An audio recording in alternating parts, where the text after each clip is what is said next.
ನಮಸ್ತೆ ಆದಮೇಲೆ ಇವತ್ತು ನಾವು ಕೊಡಗಪುರ ಅಲ್ವಾ,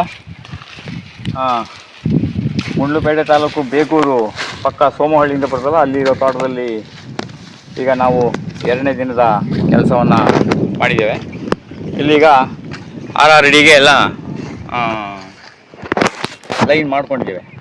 ಇಲ್ಲಿ RRಡಿಯಿಂದ ಬರೋದಿಲ್ಲ. ಈಗ ಇಲ್ಲಿಯ ಮೊದಲ ಮಾಲೀಕರು ಪೈಪ್ನ ಅಂಡರ್ಗ್ರೌಂಡಲ್ಲಿ ಹಾಕಿರೋದ್ರಿಂದ ಅದು ಮೆಜರ್ಮೆಂಟಲ್ಲಿ 6 ಅಡಿ ಇಲ್ಲ, ಎಲ್ಲ ಡ್ರಿಪ್ ಲೈನು 6 ಅಡಿ 3 ಅಂಗ್ಲ, 6 ಅಡಿ 6 ಅಂಗ್ಲ, 7 ಅಡಿ 2 ಅಂಗ್ಲ, 7 ಅಡಿ ಈಗೆಲ್ಲ ಡಿಫ್ರೆನ್ಸ್ ಇರ್ತದೆ. ಅದರಿಂದ ಇದು ನಾವು ಕರೆಕ್ಟ್ 6 ಅಡಿನೇ ಇದೆ ಅಂತ ಇಲ್ಲಿ ಹೇಳಕ್ಕೆ ಬರೋಲ್ಲ. ಪೈಪ್ ಲೈನ್ ಇರೋ ಜಾಗದಲ್ಲಿ ನಾವು ಇಲ್ಲಿ ಅಡ್ಜಸ್ಟ್ ಮಾಡ್ತೇವೆ. ಹೀಗೆ ಇಲ್ಲೂ ಕೂಡ ಅಷ್ಟೇ, ಪ್ರತಿ ಒಂದೊಂದು ಲೈನಲ್ಲೂ ಒಂದು ಲೈನಲ್ಲಿ ಅಗಸೆ, ಒಂದು ಲೈನ್ ಗ್ರೀಸಿಡಿಯ, ಒಂದು ಲೈನಲ್ಲಿ ನುಗ್ಗೆ, ಈ ಥರ ಲೈನ್ಗಳನ್ನೆಲ್ಲ ಇಲ್ಲಿ ಮಾಡ್ಕೊಂಡಿದ್ದೀವಿ. ನಿಮ್ಗೆ ಕಾಣಿಸ್ಬೋದು ಲೈನ್ಗಳೆಲ್ಲ ಟೈಟಾಗಿದೆ ಲೈನ್ಗಳು. ಲೈನ್ಗಳೆಲ್ಲ ರೆಡಿ ಆದಮೇಲೆ ನಾಳೆ ನಾವು ಸುತ್ತ ತೆಂಗಿನ ಗಿಡಗಳನ್ನು ನೆಡ್ತೇವೆ. ಆಮೇಲೆ SPM ನೆಡ್ತೇವೆ. ಆಮೇಲೆ ನಮಗೆ ಇವಾಗ ಲೈನ್ ಎಲ್ಲ ಸರಿ ಆದಮೇಲೆ ಒಂದೊಂದೇ ಗಿಡಗಳನ್ನ ಗ್ರೀಸಿಡಿಯಾ, ಮೋಸ್ಟ್ಲಿ ನಾಳೆ ಗ್ರೀಸಿಡಿಯಾ ನಾವು ಪ್ಲಾಂಟೇಷನ್ನು ಸ್ಟಾರ್ಟ್ ಮಾಡಿಬಿಡ್ತೇವೆ. ಆಮೇಲೆ ನುಗ್ಗೆ ಅಗಸೆ ಏನಲ್ಲ ಸ್ವಲ್ಪ ನಿಧಾನದಲ್ಲಿ ಲೈನ್ ಎಲ್ಲ ಗುಂಡಿ ಎಲ್ಲ ತೆಗಿಬೇಕು. ಬೇರೆ ಬೇರೆ ಹಣ್ಣಿನ ಗಿಡಗಳು, ಅಡಿಕೆ, ತೆಂಗು ಎಲ್ಲ ಹಾಕಬೇಕಾದ್ರೆ ನೀರು ಬಿಟ್ಕೊಂಡು ಅದು ಹದ ಬಂದ ಮೇಲೆ ನಾವು ಮೋಟ್ರಲ್ಲಿ ಇಲ್ಲಿ ಇಳಿಸ್ಕೊಂಡು ಮಾಡ್ಬೇಕು. ಈಗ ಇಲ್ಲಿ ಮೊದಲು ಪೈಪನ್ನು ಈಗ ಇವರು ಉಣ್ಬಿಟ್ಟಿದ್ದಾರೆ.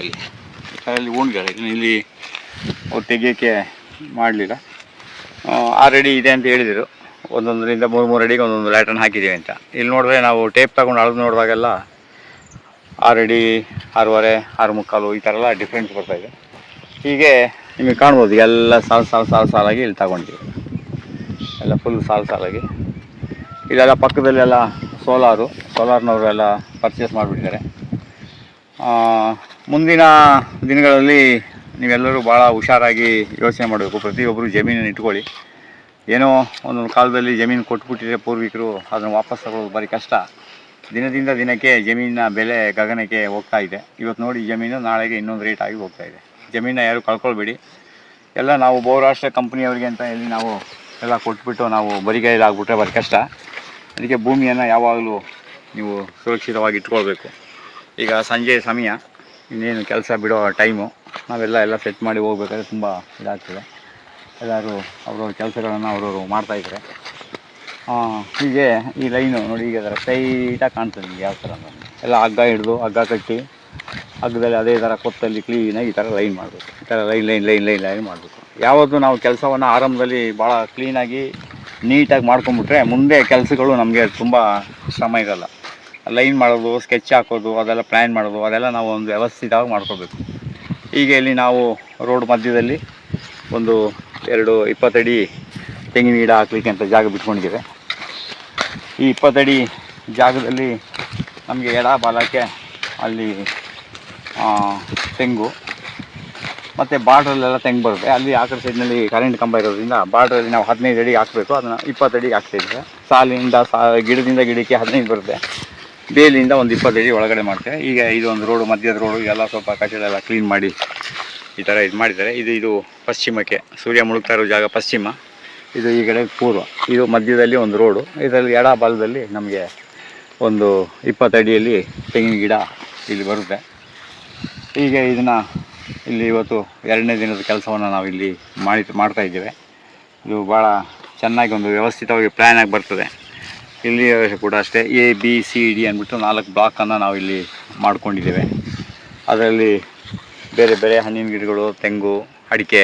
ಮೇಯ್ನಾಗಿ ನಾವಿಲ್ಲಿ ತೆಂಗು ಮತ್ತು ಅಡಿಕೆಗೆ ಹೆಚ್ಚು ಗಮನ ಕೊಡ್ತಾಯಿದ್ದೀವಿ. ಕಪ್ಪು ಮಣ್ಣಾಗಿರೋದ್ರಿಂದ ತೆಂಗು, ಅಡಿಕೆ, ಹಲಸು, ಸಿತ್ತಿಗೆ ಸಂಬಂಧಪಟ್ಟಂಥ ಗಿಡಗಳು. ಆಮೇಲೆ ಒಂದು 6 ತಿಂಗಳು ಆದಮೇಲೆ ಕಾಫಿ, ಏಲಕ್ಕಿ, ಜಾಯಿಕಾಯಿ, ಕೊಕ್ಕೋ, ಪೆಪ್ಪರು, ಈ ಗಿಡಗಳನ್ನೆಲ್ಲ ನಾವು ಇಲ್ಲಿ ಹಾಕಬೇಕು ಅಂತ ಇದ್ದೀವಿ. ಇವತ್ತು 15ನೇ ತಾರೀಕು ಮಾರ್ಚ್. ನಾವು ಜೂನ್ 15ಕ್ಕೆ ನೀವು ಇಲ್ಲಿ ನಿಂತ್ಕೊಂಡು, ನಾನು ಇದೇ ಜಾಗದಲ್ಲಿ ನಿಂತ್ಕೊಂಡು ಒಂದು ವೀಡಿಯೋ ಮಾಡ್ತೇನೆ ಜೂನ್ 15ಕ್ಕೆ. ಆವಾಗ ನೀವು ನೋಡ್ಬೋದು ಇಲ್ಲಿ ಕಂಪ್ಲೀಟ್ 90 ದಿನದಲ್ಲಿ ನಾವು ಇದನ್ನು ಒಂದು ಕಾಡು ಕೃಷಿಯಾಗಿ ಮಾಡ್ತೇವೆ. ಅದು ಸಾಧ್ಯ ಇದೆ. ಯಾಕೆಂತಂದರೆ ಈಗಾಗಲೇ ನೀವು ನಮ್ಮ ಎಲ್ಲ ವೀಡಿಯೋಗಳನ್ನ ನೋಡಿದ್ದೀರಿ. 90 ಡೇಸಲ್ಲಿ ನಾವು ಗಿಡಗಳು ನಮಗಿಂತ ಎತ್ತರ ಹೋಗಿರೋಂಥ ಅನೇಕ ಉದಾಹರಣೆಗಳಿದೆ. ಭೂಮಿಯನ್ನು ಇದನ್ನು ತುಂಬ ಕ್ಲೀನಾಗಿ, ನೀಟಾಗಿ, ವ್ಯವಸ್ಥಿತವಾಗಿ ನಾವು ಮಾಡ್ಕೊಂಡ್ರೆ ಆಗ ಅದು ಮಾಡೋಕ್ಕೆ ಒಂದು ಪ್ಲ್ಯಾನ್ ಆಗಿರ್ತದೆ.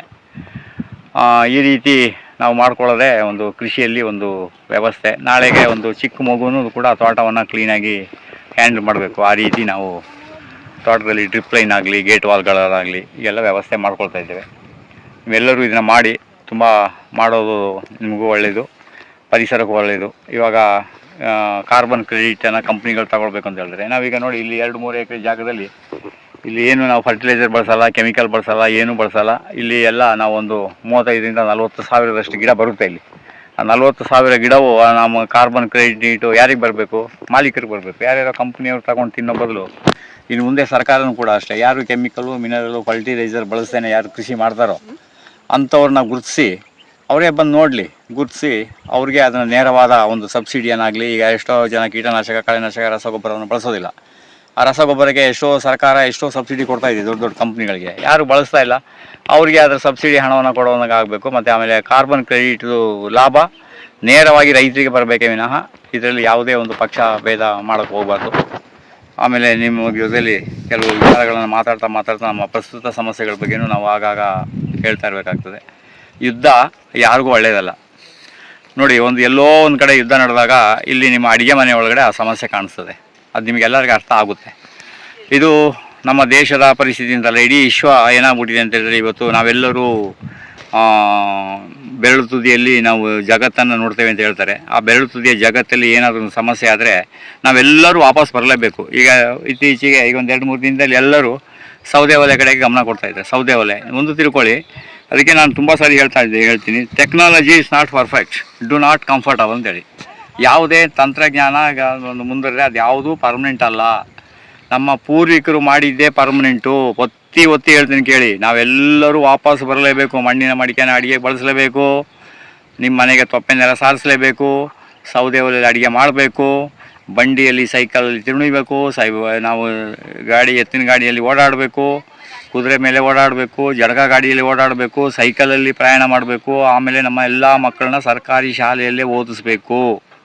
ನಾವೆಲ್ಲರೂ ಕೃಷಿಯನ್ನು ಆಧಾರವಾಗಿ ಇಟ್ಕೊಂಡೇ ನಮ್ಮ ಜೀವನವನ್ನು ನಡೆಸಬೇಕು. ಯಾವುದೇ ಕಂಪನಿ ಏನೇ ಒಂದು ನಡೆದರೂ ಅದು ಒಳ್ಳೆಯದಲ್ಲ. ಅದೇ ಒಂದು ತಿಳ್ಕೊಳ್ಳಿ, ನಮ್ಮ ದೇಶದಲ್ಲಿ ಪ್ರತಿಯೊಬ್ಬರು ಮೌನವಾಗಿದ್ದಾರೆ, ದೇಶವೂ ಮೌನವಾಗಿದೆ. ಅದ್ರ ಬದಲು ನಾವೆಲ್ಲರೂ ಪ್ರೇಯರ್ ಮಾಡುವ. ಯುದ್ಧ ಬೇಡ, ಯುದ್ಧ ಎಲ್ಲ ಶಾಂತಿಯಿಂದ ಇತ್ಯರ್ಥ ಆಗಲಿ. ಯಾವ ದೇಶವು ಯಾವ ದೇಶದ ಮೇಲೂ ಯುದ್ಧ ಮಾಡೋದು ಬೇಡ. ಯುದ್ಧದಿಂದ ಅವನತಿಯ ವಿನಃ ಯಾವ ದೇಶನೂ ಉದ್ಧಾರ ಆಗಲ್ಲ. 2 ದೇಶದ ಮಧ್ಯದಲ್ಲಿ ಅದು ಯುದ್ಧ ನಡೆದ್ರೆ ಇಡೀ ವಿಶ್ವದಲ್ಲಿ ಇರುವಂಥ ಎಲ್ಲರಿಗೂ ಅದರ ಸಮಸ್ಯೆ ಎದುರಾಗ್ತದೆ. ಅದರಿಂದ ಯುದ್ಧ ಬೇಡ. ನಮ್ಮ ಭಾರತ ಬಾಯಿ ಬಿಟ್ಟು ಮಾತಾಡಬೇಕು. ಎಲ್ಲರೂ ಶಾಂತಿಯಿಂದ ಕೂತು ಬಗೆಹರಿಸ್ಕೊಳ್ಳಿ ಅಂತೇಳಿ. ಯಾರಿಗೋ ಒಬ್ಬರಿಗೆ ಗುಲಾಮರಾಗಿರ್ಬಿಡಬಾರ್ದು, ಯಾರೋ ಒಬ್ಬರಿಗೆ ಅಂಧಭಕ್ತರು ಆಗಿರಬಾರ್ದು. ನೇರವಾಗಿ ಮಾತನಾಡಿ, ಯುದ್ಧ ಮಾಡಿ ಅಂತ ಯಾರೂ ಹೇಳೋದಿಲ್ಲ. ಅದಕ್ಕೆ ಭಾರತ ಬಾಯಿ ಬಿಟ್ಟು ಮಾತಾಡಬೇಕು. ಏನಂತ ಹೇಳಿದ್ರೆ, ಯಾವ ದೇಶದಲ್ಲಿ ಯುದ್ಧ ನಡೀತಾ ಇದೆಯೋ ಅವರಿಬ್ಬರು ನೀವು ಕೂತು ಮಾತಾಡಿ ಅಂತ. ಅಷ್ಟಾದರೂ ನಾವು ಮಾತಾಡಬೇಕಲ್ವ. ನಾವು ಮಾತಾಡಿದ್ರೆ ಏನಾಗಬೇಕು? ನಮ್ಮ ಮಹಾಭಾರತ, ರಾಮಾಯಣ, ಭಗವದ್ಗೀತೆ ಅಂತೆಲ್ಲ ನಾವು ಇಟ್ಕೊಂಡಿದ್ದೀವಿ. ಇನ್ನು ಇದರಲ್ಲಿ ಏನು ಹೇಳಿದೆ? ಶಾಂತಿಯನ್ನು ತಾನೇ ಎಲ್ಲರೂ ಬೋಧಿಸಿರೋದು. ಈಗ ಬ್ರಹ್ಮಕುಮಾರಿ ಆಶ್ರಮದವರು ಹೇಳ್ತಾರೆ ಎಲ್ಲರೂ ಶಾಂತಿಯಲ್ಲಿರಿ ಅಂತ ಹೇಳಿದೆ. ಎಲ್ಲಿ ಆಧ್ಯಾತ್ಮಿಕ ಸೆಂಟ್ರ್ಗಳು, ಯೋಗ ಗುರುಗಳು ಎಲ್ಲರೂ ಹೇಳೋದು ಶಾಂತಿ ಅಂತ. ಈ ಟೈಮಲ್ಲಿ ಮಾತಾಡಿಯಪ್ಪ, ಹೇಳಿ. ಬೇರೆ ಈಗ ಯುದ್ಧ ನಡೀತಾ ಇರೋ 2 ದೇಶದ ಹೆಸರು ಹೇಳಿ ಶಾಂತಿಯಿಂದ ನಿಮ್ದೇನು ಸಮಸ್ಯೆ ಇದೆ ಕೂತು ಪರಿಹಾರ ಮಾಡ್ಕೊಳ್ಳಿ ಅಂತ ಮಾತಾಡ್ಬೋದಲ್ವ.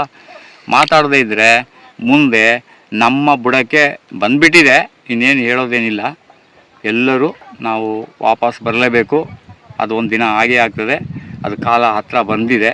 ನಾವೆಲ್ಲರೂ ಮರಳಿ ಮನೆಗೆ, ಮರಳಿ ಭೂಮಿಗೆ, ಮರಳಿ ಮಣ್ಣಿಗೆ, ಮರಳಿ ಮನೆಗೆ ಅಂತೆಲ್ಲ ನಿದ್ದೆ ಇದೆಯಲ್ಲ.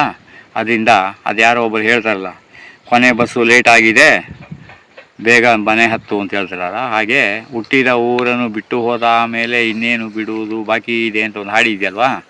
ಕೊನೆ ಬಸ್ಸು ಲೇಟ್ ಆಗಿದೆ, ಬಸ್ ಹತ್ತು ಅಂತ ಹೇಳ್ದಂಗೆ ನೀವೆಲ್ಲರೂ ವಾಪಸ್ಸು ಕೃಷಿಗೆ ಬರಲೇಬೇಕು. ಹಳೆ ಪದ್ಧತಿಯನ್ನೇ ಇಟ್ಕೊಳ್ಳಿ, ಆವಾಗಲೇ ನಮ್ಮ ಆರೋಗ್ಯ ಉಳಿಯೋದು. ನಿಮಗೆಲ್ಲರಿಗೂ ಒಳ್ಳೆಯದಾಗಲಿ. ಲೋಕ ಸಮಸ್ತ ಸುಖಿನೋ ಭವಂತು.